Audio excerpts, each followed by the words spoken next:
Hello students, welcome to my channel. आज मैं आप सभी को चैप्टर नंबर 3 मैट्रिसेस की एक्सरसाइज 3.1 की इंट्रोडक्शन करवाने जा रही हूं।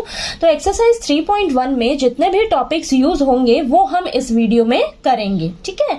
और हाँ, अलग अलग एक्सरसाइजेस की जो इंट्रोडक्शन है ना, वो मैं आपको अलग अलग वीडियो में करवाऊंगी ताकि आपको कंफ्यूजन ना रहे किसी भी तरह की, किसी भी टॉपिक से रिलेटेड, ठीक है।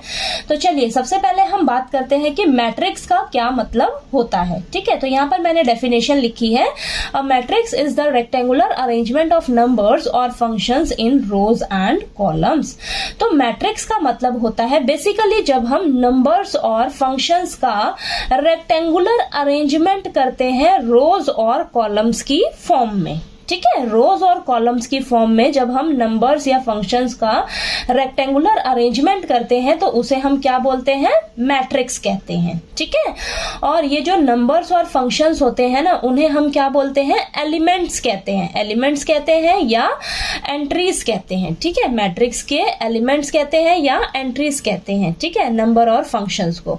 और ये रोज और कॉलम्स क्या है? अब ये रोज और कॉलम्स क्या है हमारे पास, यहाँ पर देखिए, जो हॉरिजॉन्टल लाइंस में जो एलिमेंट्स होते हैं ना, उन्हें हम क्या कहते हैं, रोज कहते हैं, ठीक है। और जो वर्टिकल लाइंस में जो एलिमेंट्स होते हैं उन्हें हम कॉलम्स कहते हैं, ठीक है।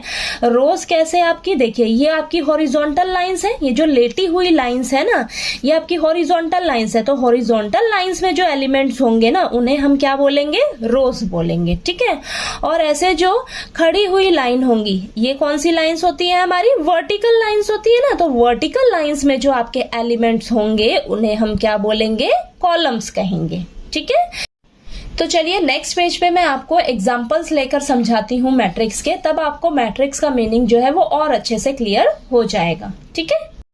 यहाँ पर मैंने कुछ एग्जाम्पल्स लिए हैं मैट्रिक्स के, तो ये सभी हमारी मैट्रिक्स के फॉर्म में हैं। क्यों? क्योंकि इसमें नंबर्स और फंक्शंस का रेक्टेंगुलर अरेंजमेंट किया गया है रोज और कॉलम्स की फॉर्म में, ठीक है। तो ये हमारी ए मैट्रिक्स है, ये बी मैट्रिक्स है और ये सी मैट्रिक्स है, ठीक है। अब इन मैट्रिक्स में ये जो नंबर्स और फंक्शंस दिख रहे हैं आपको, इन्हें हम एलिमेंट्स कहते हैं, ठीक है। क्या कहते हैं, एलिमेंट्स कहते हैं। और मैंने आपको बताया है कि जो हॉरिजॉन्टल लाइंस में जो एलिमेंट्स होते हैं उन्हें हम रोज कहते हैं, और वर्टिकल लाइंस में जो एलिमेंट्स होते हैं उन्हें हम कॉलम कहते हैं, ठीक है। तो यहाँ पर देखिए आपके पास कितनी रोज है, ये आपके पास फर्स्ट रो, ये सेकंड रो, ये थर्ड रो, ठीक है। तो यानी कि R1, R2, R3, ठीक है।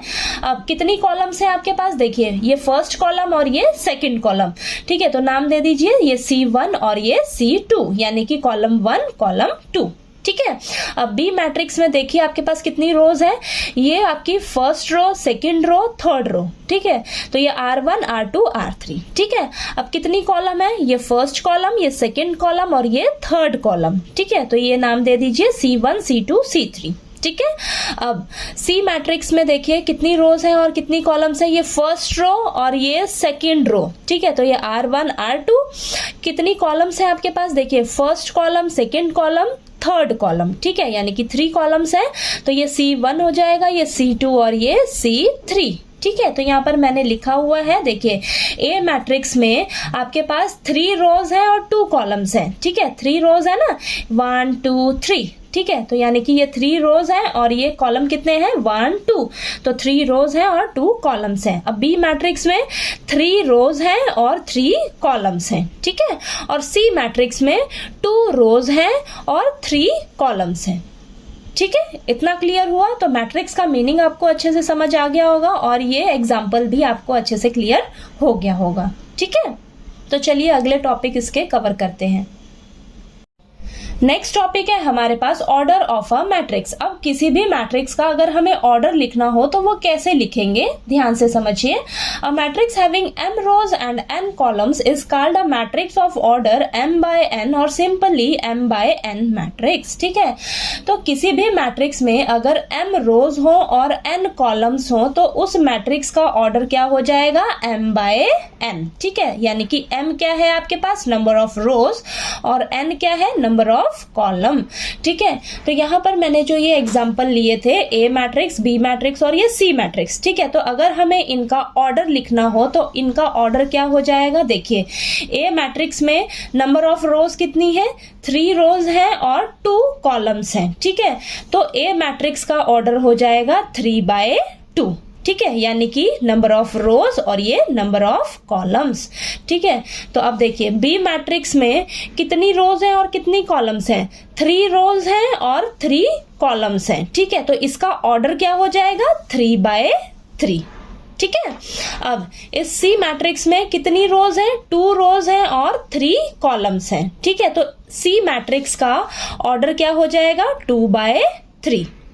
ठीक है, तो समझ आया आपको कि किसी भी मैट्रिक्स का ऑर्डर कैसे लिखा जाता है, हम क्या करते हैं, number of rose by number of columns. ठीक है, तो इस तरीके से आप किसी भी मैट्रिक्स का ऑर्डर लिखते हैं। ठीक है, तो नेक्स्ट पढ़ते हैं हम नंबर ऑफ एलिमेंट्स। अब आपके पास किसी भी तरह की मैट्रिक्स से पूछ ले कि हाँ इसमें बताइए कि हमारे पास कितने नंबर ऑफ एलिमेंट्स हैं। ठीक है, तो अब आपने क्या करना है, number of elements find out करने के लिए क्या करना है, रोज को कॉलम से मल्टीप्लाई कर देना है। ठीक है, तो यहाँ पर देखिए, तो ये जो एग्जाम्पल थे आपके पास ये तीनों मैट्रिक्स में, तो हम अगर पूछें कि इन मैट्रिक्स में कितने एलिमेंट्स हैं, कितने एलिमेंट्स हैं, तो आपने क्या करना है, देखिए ए मैट्रिक्स में आपके पास कितनी रोज है, 3 रोज है और 2 कॉलम्स है ना, तो क्या करना है आपने 3 × 2 कर देना है, तो आपके पास कितना आ जाएगा, 6। यानी कि ए मैट्रिक्स में आपके पास 6 एलिमेंट्स हैं। ठीक है, अब बी मैट्रिक्स में कितने एलिमेंट्स हैं, तो बी मैट्रिक्स में देखिए नंबर ऑफ रोज कितनी है, 3, नंबर ऑफ कॉलम्स कितने हैं, 3, तो 3 × 3 करेंगे तो 9 आ जाएगा। यानी कि बी मैट्रिक्स में आपके पास 9 एलिमेंट्स हैं। ठीक है, काउंट करके देख लीजिए ना, 1 2 3 4 5 6 7 8 9। ठीक है, 9 एलिमेंट्स है ना। अब ऐसे ही सी मैट्रिक्स में कितने एलिमेंट्स हैं, देखिए 1 2 3 4 5 6। ठीक है, 6 हैं, लेकिन आपने क्या फॉर्मूला लगाना है, बस नंबर ऑफ रोज को नंबर ऑफ कॉलम से मल्टीप्लाई कर देना है। ठीक है, यानी कि 2 × 3 करेंगे तो आपके पास 6 आया, यानी कि सी मैट्रिक्स में आपके पास 6 एलिमेंट्स हैं। ठीक है, तो आपके पास किसी भी तरह की मैट्रिक्स दे दे, उसमें number of elements find out करने के लिए बोल दे, तो आपने काउंट करने नहीं बैठ जाना है। ठीक है, बस आपने क्या लगाना है formula, rows multiply by columns. ठीक है, तो रोज को कॉलम से मल्टीप्लाई कर दोगे तो आपके पास उस मैट्रिक्स के नंबर ऑफ एलिमेंट्स जो है वो निकल कर आ जाएंगे। ठीक है, कि हाँ इस मैट्रिक्स में इतने एलिमेंट्स हैं। ठीक है, तो आपको ऑर्डर ऑफ मैट्रिक्स और नंबर ऑफ एलिमेंट्स जो है वो अच्छे से क्लियर हो गया होगा। ठीक है, तो चलिए अब इसका नेक्स्ट टॉपिक करते हैं।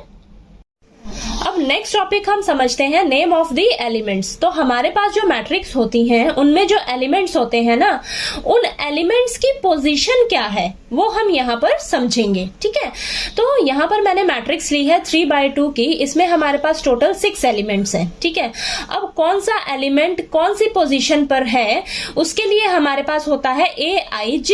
तो ये जो Aij है ना, ये क्या रिप्रेजेंट करता है कि जो आपका एलिमेंट है वो किस रो और किस कॉलम में रह रहा है। ठीक है, यानी कि Aij बताता है कि जो आपका एलिमेंट है उसकी पोजीशन क्या है। ठीक है, पोजीशन बताता है एलिमेंट की कि ये किस पोजीशन पर है। ठीक है, तो यहाँ पर मैंने 2 एग्जाम्पल लिए हैं।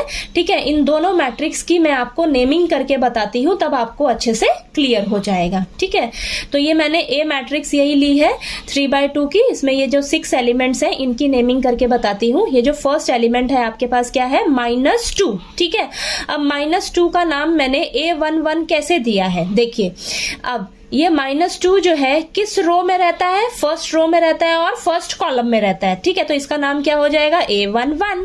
ठीक है, अब ये जो 5 है एलिमेंट, इसका नाम A12 कैसे है, देखिए किस रो में रहता है, फर्स्ट रो में रहता है और सेकंड कॉलम में रहता है, इसका नाम हो जाएगा A12। ठीक है, यानी कि पहले आपका रो लिखा जाएगा फिर आपका ये कॉलम का नंबर लिखा जाएगा। ठीक है। अब देखिए, अब ये जो 0 है, अब इस 0 की पोजीशन क्या है, देखिए किस रो में रहता है, देखिए सेकंड रो में रहता है और फर्स्ट कॉलम में रहता है, तो इसका नाम हो जाएगा A21। अब ये रूट 5 किस रो में रहता है, देखिए सेकंड रो में रहता है और सेकंड कॉलम में, तो इसका नाम हो जाएगा A22। अब ये 3 एलिमेंट देखिए, ये किस रो में रहता है, थर्ड रो में रहता है और फर्स्ट कॉलम में रहता है, तो इसका नाम हो जाएगा A31।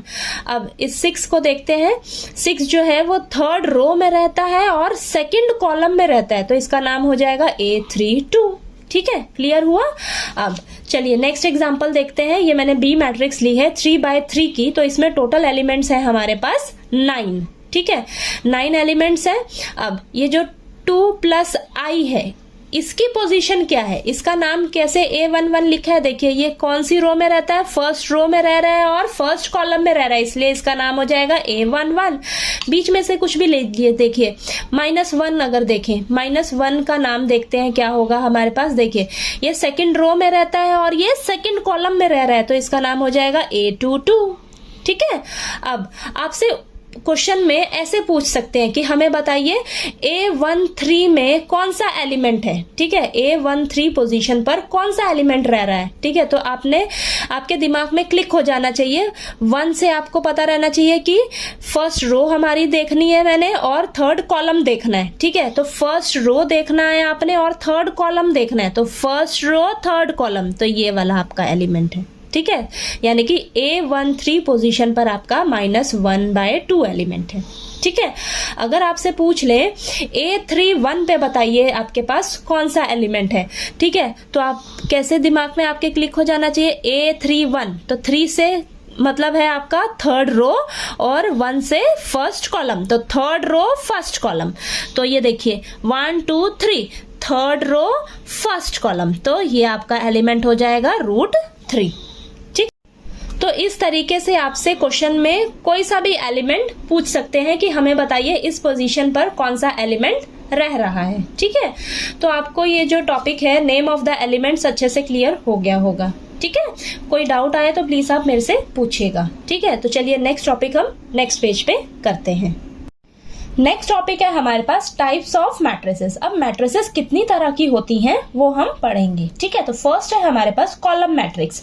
कॉलम मैट्रिक्स वो मैट्रिक्स होती है जिसमें हमारे पास एक कॉलम होता है। ठीक है, रो जितनी मर्जी हो आपके पास, लेकिन उसमें कॉलम एक ही होना चाहिए। ठीक है, तो वो मैट्रिक्स आपकी क्या कहलाती है, कॉलम मैट्रिक्स। ठीक है, फॉर एग्जाम्पल मैंने यहाँ पर ए मैट्रिक्स ली है, इसमें आपके पास देखिए 4 रोज है। ठीक है, 4 रोज है और एक कॉलम है। ठीक है, तो ये मैट्रिक्स आपकी क्या कहलाएगी, कॉलम मैट्रिक्स। ठीक है, क्यों, क्योंकि इसमें कितने कॉलम है, एक कॉलम है। ठीक है, अब नेक्स्ट आपके पास है रो मैट्रिक्स।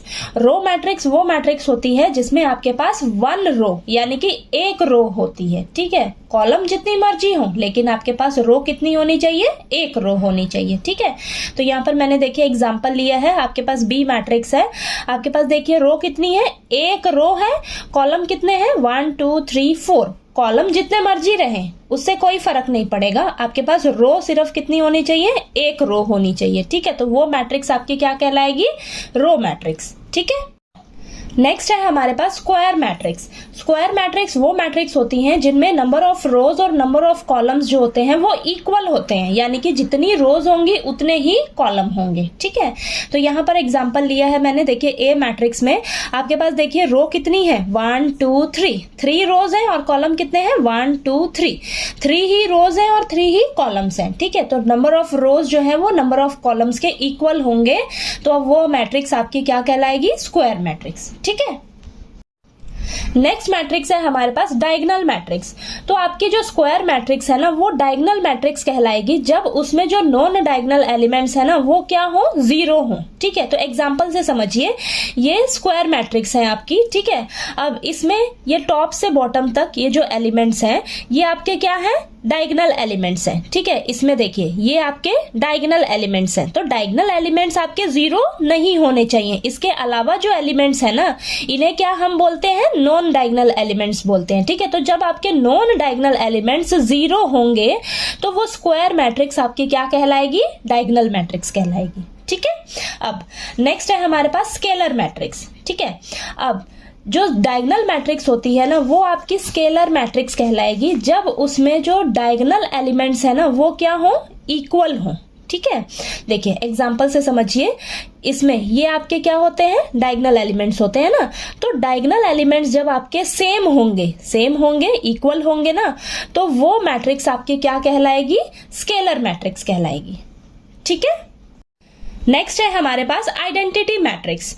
तो आपकी जो स्क्वायर मैट्रिक्स होती है उनमें जो डायगोनल एलिमेंट्स होते हैं ना, अगर वो 1 हो, ठीक है, 1 हो डायगोनल एलिमेंट्स और बाकी सभी जो एलिमेंट्स हो वो क्या हो, 0 हो, तो वो मैट्रिक्स आपके क्या कहलाएगी, आइडेंटिटी मैट्रिक्स। ठीक है, तो यहाँ पर एग्जांपल देखिए आप, ये आपकी स्क्वायर मैट्रिक्स है, ठीक है, ये आपके डायगोनल एलिमेंट्स हैं, तो डायगोनल एलिमेंट्स क्या होंगे, 1 होंगे। ठीक है, देखिए 1 है ना, और बाकी सभी एलिमेंट्स क्या है, 0 है। ठीक है, तो ये मैट्रिक्स आपकी क्या कहलाएगी, आइडेंटिटी मैट्रिक्स। ठीक है, नेक्स्ट है हमारे पास जीरो मैट्रिक्स। तो जीरो मैट्रिक्स वो मैट्रिक्स होती है जिसमें जो सभी एलिमेंट्स होंगे वो क्या होंगे, 0 होंगे। ठीक है, और जीरो मैट्रिक्स को हम नल मैट्रिक्स भी कहते हैं। तो यहाँ पर मैंने एग्जांपल लिया है, देखिए इन मैट्रिसेस में जो सभी एलिमेंट्स हैं वो क्या है, 0 है। ठीक है, तो ये आपकी क्या है, जीरो मैट्रिक्स है। ठीक है, अब 3.1 में हमारे पास लास्ट टॉपिक है इक्वालिटी ऑफ मैट्रिसेस। अब दो मैट्रिसेस मान लीजिए आपके पास ए मैट्रिक्स है और ये बी मैट्रिक्स है। अब ये दोनों मैट्रिसेस जो हैं वो इक्वल कब होंगी, ठीक है, ये दोनों मैट्रिक्स इक्वल कब होंगी, उसके लिए आपके पास ये 2 कंडीशंस हैं। ठीक है, अगर ये दोनों कंडीशंस फुलफिल हो रही हैं तो ये दोनों मैट्रिक्स एक दूसरे के इक्वल होंगी। ठीक है, पहली कंडीशन क्या है, इन दोनों मैट्रिक्स का ऑर्डर जो है वो सेम होना चाहिए। ठीक है, मान लीजिए ये 2x2 ऑर्डर की है तो ये भी आपकी 2x2 ऑर्डर की ही होनी चाहिए। मान लीजिए अगर ये 3x3 ऑर्डर की है तो ये भी आपकी 3x3 ऑर्डर की ही होनी चाहिए। ठीक है, सेकंड कंडीशन क्या है, each element of A is equal to the corresponding elements of B. ठीक है, अब दोनों मैट्रिसेस के जो करस्पॉन्डिंग एलिमेंट्स होंगे ना वो एक दूसरे के इक्वल होने चाहिए। ठीक है, करस्पॉन्डिंग एलिमेंट्स दोनों मैट्रिसेस के इक्वल होने चाहिए। ठीक है, यानी कि ऑर्डर सेम होना चाहिए और करस्पॉन्डिंग एलिमेंट्स दोनों मैट्रिसेस के इक्वल होने चाहिए। तो ये दोनों कंडीशंस अगर आपकी फुलफिल हो रही हैं तो दो मैट्रिसेस आपकी क्या कहलाएंगे, एक दूसरे के इक्वल कहलाएंगे। ठीक है, तो यहां पर मैंने देखिए एग्जांपल लिया है, मान लीजिए ये एक मैट्रिक्स है, ये दूसरा मैट्रिक्स है। ठीक है, तो ये भी देखिए 2x2 ऑर्डर का है, ये भी 2x2 ऑर्डर का है। ठीक है, तो फर्स्ट कंडीशन फुलफिल हो रही है। ठीक, अब देखिए इनके करस्पॉन्डिंग एलिमेंट्स चेक कर लीजिए, देखिए ये 2 है, ये भी 2 है, ये 3 है, ये भी 3 है, ये 0 है, ये भी 0 है, ये 1 है, ये भी 1 है। ठीक है, तो सभी करस्पॉन्डिंग एलिमेंट्स जो हैं वो एक दूसरे के इक्वल है। ठीक है, तो आपकी सेकंड कंडीशन भी फुलफिल हो रही है। ठीक है, तो ये दोनों मैट्रिक्स क्या कहलाएंगी, इक्वल मैट्रिसेस कहलाएंगी। ठीक है, अब इस एग्जाम्पल को देखिए, ये आपकी 2x2 ऑर्डर की मैट्रिक्स है, ये भी आपकी 2x2 ऑर्डर की मैट्रिक्स है। ठीक है, तो फर्स्ट कंडीशन तो फुलफिल हो रही है आपकी, लेकिन क्या इसके करस्पॉन्डिंग एलिमेंट्स इक्वल हैं एक दूसरे के, नहीं। ठीक है, ये देखिए ये एक दूसरे के इक्वल नहीं है, ये भी एक दूसरे के इक्वल नहीं है। यहाँ पर ये 0 और ये 0 है, ये 1 और ये 1 इक्वल हैं, लेकिन ये आपके इक्वल एक दूसरे के नहीं है। तो करस्पॉन्डिंग एलिमेंट्स जो है आपके इक्वल नहीं आ रहे हैं, तो आपकी ये सेकंड कंडीशन जो है फुलफिल नहीं हो रही है। तो ये दोनों मैट्रिसेस जो है वो इक्वल मैट्रिसेस नहीं कहलाएंगी। ठीक है, अब अगर आपकी दो मैट्रिसेस यानी कि ए और बी मैट्रिक्स अगर इक्वल होंगी तो उसे हम क्या लिखते हैं, ए इज इक्वल टू बी। ठीक है, यानी कि ए मैट्रिसेस जो है वो बी मैट्रिसेस के इक्वल है, तो उसे लिखा जाता है ए इज इक्वल टू बी। ठीक है, अब मान लीजिए आपकी ये मैट्रिसेस जो है वो इस मैट्रिक्स के इक्वल है, बोला गया है कि ये मैट्रिक्स इस मैट्रिक्स के इक्वल है। ठीक है, तो ये जो इक्वालिटी ऑफ मैट्रिसेस वाला जो कंसेप्ट है ना, ये कहाँ यूज होता है, जब आपकी दो मैट्रिसेस इक्वल होती है ना, तो उन दोनों मैट्रिक्स के जो एलिमेंट्स हैं उन्हें कंपेयर करने में काम आती है। ठीक है, ये जो कंसेप्ट है ये कंपेयर करने में काम आता है एलिमेंट्स को। मान लीजिए ये दोनों मैट्रिक्स एक दूसरे के इक्वल है, बोला गया है कि ये दोनों मैट्रिक्स एक दूसरे के इक्वल है, यानी कि ये वाला एलिमेंट इसके इक्वल होगा, ये वाला एलिमेंट इसके इक्वल होगा, ये वाला एलिमेंट इसके इक्वल होगा, ये वाला एलिमेंट इसके इक्वल होगा। ठीक है, तो यानी कि करस्पॉन्डिंग एलिमेंट्स जो है वो एक दूसरे के इक्वल होंगे। तो यहाँ पर देखिए, ये देखिए x की वैल्यू क्या होगी, -1.5। ठीक है, यानी कि x जो है वो किसके इक्वल होगा, -1.5 के। तो यहाँ पर y किसके इक्वल होगा, 0 के। z किसके इक्वल होगा, 2 के। a किसके इक्वल होगा, √6 के। b किसके इक्वल होगा, 3 के। c किसके इक्वल होगा, 2 के। ठीक है, ये चीज क्लियर हुई। तो इक्वालिटी ऑफ मैट्रिसेस जो कंसेप्ट है ना, वो हमें काम आता है जब दो मैट्रिसेस एक दूसरे के इक्वल हो तो उनके एलिमेंट्स को कंपेयर करने में काम आता है। ठीक है, ये वाला टॉपिक। ठीक, तो ये लास्ट टॉपिक था आपके पास 3.1 में। ठीक है, तो ये आपको अच्छे से क्लियर हो गया होगा। तो आपको जो इंट्रोडक्शन वाला ये जो वीडियो है वो आपको समझ आया होगा। सभी जो कंसेप्ट्स हैं वो मैंने आपको ब्रीफ में समझा दिए हैं। ठीक है, तो जब हम क्वेश्चंस करेंगे ना तब अब मैं आपको और डिटेल में समझाऊंगी। ठीक है, तो आपको मेरा ये वीडियो जो है वो अगर अच्छा लगे तो प्लीज चैनल को सब्सक्राइब कीजिए, लाइक कीजिए और ज्यादा से ज्यादा शेयर कीजिए मेरे चैनल को। Thank you so much.